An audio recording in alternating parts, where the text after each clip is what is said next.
அகம் நேர்கள் அனைவருக்கும் வணக்கம். இன்றைக்கு நம்மளுடைய வீடியோல என்ன பார்க்க போறோம் அப்படின்னு பார்த்தீங்கன்னா, நெறைய பேருக்கு வந்து கல்யாணம் ஏன் ஆக மாட்டேங்குது? நான் நல்லா தானே இருக்கேன், நல்லா தானே சம்பாதிக்கிறேன். எனக்கு ஏன் கல்யாணம் ஆகல? அப்படின்ற கேள்வி இருக்கும். ஸோ இப்படி திருமண தடை உள்ளவர்களுடைய ஜாதக கட்டங்கள எடுத்து பார்த்தோம்னா தான் தெரியும். அவங்களுக்கு வந்துட்டு சர்ப்ப தோஷம், சர்ப்ப சாபம் ஏதாவது இருக்கா? அப்படின்றது.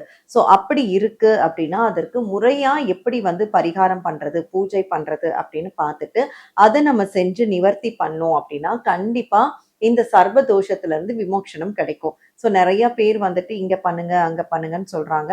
ஸோ அதற்குன்னு ஒரு முறை இருக்கு. ஸோ அதன்படி நீங்க வந்து பண்ணும்போது, கண்டிப்பா அந்த சாப விமோசனம் பெற்று, நம்ம கல்யாணம் பண்றது பெருசு கிடையாது. பண்ணதுக்கு அப்புறமா அந்த கல்யாண வாழ்க்கை நல்லபடியா நிலைச்சு இருக்கணும். அதுக்கப்புறம் நம்மளுக்கு குழந்தை பாக்கியம் கிடைச்சு, நம்மளுடைய குலம் வந்து தலைக்கணும்.